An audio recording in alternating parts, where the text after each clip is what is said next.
اگه دردش یکی بودی چه بودی؟ مقام موضوع رو میگم. نه فرمقاتی عمه محترمشون میگی غمشگر اندکی بودی چه بودی؟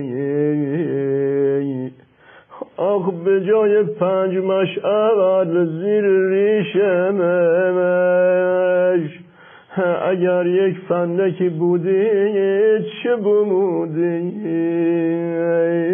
فیشای حقوقی، شکست برجام و بدبختی‌های بعدش، سوریه و یمن و عراق و بقیه اوضاع منطقه، این جنگ و دعواهای توی نظام که دیگه از حد گذشته و 1000 تا بدبختی برامون درست کرده. ترس مقام عظما از قیام. میخوام اینو بپرسم، توی این همه بدبختی آیا این انصافه که همش یک باره سر این مقام عظما و نظام بیاد؟ مرحوم اموی همیشه میفرمودن، بزن با حضور عرض میکردم، بله، میفرمودن که مشنگر برق سفاز گرفت، پرتش تکوبیدش به دیوار. مشنگر میخواد خودشو از تکوتا نندازه، گفتش که نامردا اگه راست میگید یه فاز بیان جلو. روشن شد یا یه فاز بچسبونم به دیوار. آیه دکتر، حرفم خیلی جدیه، نمیشه با یه نقل قول سرته بدبختی ها رو هم آورد. ابر استراتژیست نظام از چی میترسه که نمیخواد وارد حل این بدبختی های نظام بشه؟ خب میرم را که به خاطر سرنوشت قبلی هاست چی میترسه؟ مرحوم اموی همیشه میفرمودن، بزن بهادر عرض میکردم، بله، میفرمودن که برقه مشنگر رو گرفت، داشت همینطوری میلرزونده، چسبیده بود به برق دیگه. بعد مادرش بهش گفت ولش نکنی پسرم، خودشه، همین بود که بابا تو کش. روشن شد یا خودت هم وصلت کنم به برق تا بفهمی چی دارم میگم. دکتر امروز هر چی من میگم شما یه جواب برقی بهش میدید، یعنی لازمه که خودم از سیل استراتژیکو بالا بزنم و وارد جزئیات. نه خیر، این زیاده رویای کسب برباده از من به دور باد. آیه دکتر، ماشین استراتژیکی رو روشن کردم، گرمش کردم، بفرمایید پشت رول.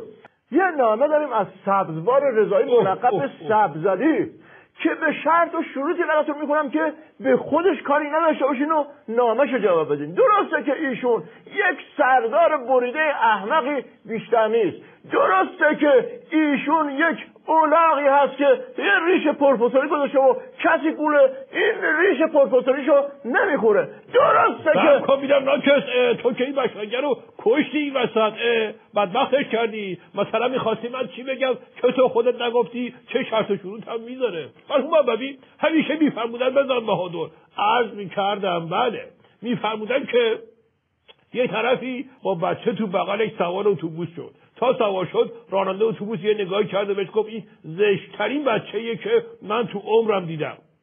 طرف خیلی ناراحت شد، یکم مسافرا برگشت گفت دیدی این راننده بی‌ادب چه توهینی کرد به من؟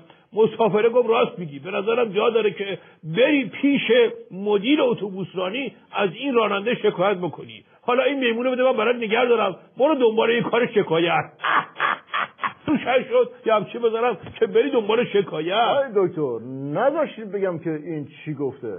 این گفته این بدبختیه که الان نظام الهی ما داره مربوط به الان نیست، مال دولت‌های قبلی هم هست. چرا همه این بدبختیه رو باید این دولت فعلی جواب بده؟ آیا دکتر مرحوم اموی همیشه میفرمودن، بزن بهادر عرض میکردم، بله، میفرمودن که رو سردر یه غذاخوری نوشته بود که بفرمایید غذاتون رو بخورید، پولشو شما نمیخواد بدید، از نمتون میگیرید.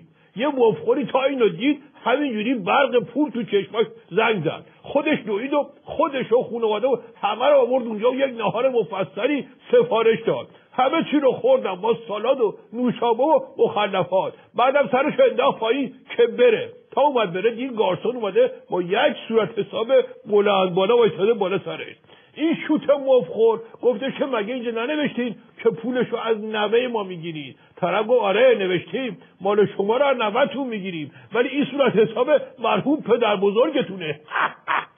روشن شد یه همچی بذارم که بری دنبال گارسون و پدر بزرگ و رستوران رو از این حرفا. این سبزعلی توی قسمت دیگه از نامش نوشته که میخوام به آیه دکتر بگم که به این پاسدار بسیجیه که دیگه منو قبول ندارن و گر دارن میریزن، بگه که به روح امام قسم نریزین دیگه. ما تو منطقه یک هستیم، حرف اصلی رو تو منطقه ما میزنیم، بسته به این که چه کارهایی با ما بکنن ما هم جواب میدیم، ما هم زور داریم، نمیترسیم. آیه دکتر آره اینو که راست میگه. تو سوریه تا حالا هیچ تلفاتی ندادیم، یمن هم که اصلا از دست دادیم، تو عراق هم که اصلا همه دارن ما رو حلوا میکنن. قاسم سلیمانی رو میپرستن، بلیط براش میفرستن دور دنیا همینجوری بره سفر بکنه. میخوام بهت بگم که مقام عضوا هم همه جا مورد احترامه، تو بحرین و کویت و اینام که اصلا از گل نازکتر تا حالا به ما نگفتن و نمیگن. آیه دکتر داری شوخی میکنی؟ جواب تو حالا از اینجایی که میخوام برات بگم بگی که شوخی میکنم یا نه. مرحوم ابوی همیشه میفرمودن بزن بهادر، عرض میکردم بله، میفرمودن که مدیر یه شرکتی آخر مصاحبه شغلی از مهندسه پرسید برای شروع کار این حقوق مورد نظر چیه که باید استخدام بشی؟ طرف گفت حدود $100,000 در سال باشه خوبه، ولی خب بسته به اینم داره که چه مزایایی هم همراهش باشه.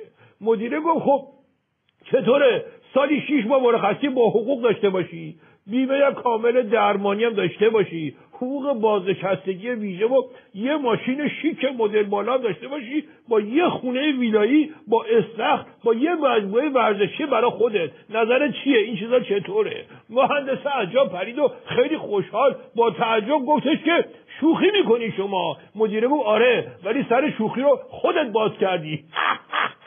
روشن شد یا بحث کویت و یمن اینا برای جا افتاد. این با چه خبر شده؟ آیه دکتر به عنوان حسن ختام برنامه به اینکه دیگه الان وقتمونم تموم شده، یه سوال خودم دارم و اون اینه که ما که تو دنیا دارای اقتدار هستیم و حرف اول و آخر تو دنیا ما میزنیم، مقام عظما از چی واهمه داره که یه نقطه پایانی به این جنگ و دعوای داخل نظام و این فیشای حقوقی نمیذاره و نمیاد تو منطقه حرف اول بزنه، جواب طرف حسابای داخلی و بین‌المللی و منطقه‌ای رو نمیده؟ خب این سوال تو که نمیشه جلوی دوربین و با میکروفون باز و این حرفا بهش جواب داد که اگه خیلی تشنه جواب هستی گوشتو بردا بیار جلو تا در گوشت به نظر من اون چیزی که استراتژیکی هست و در گوشت همچین بهت بگم.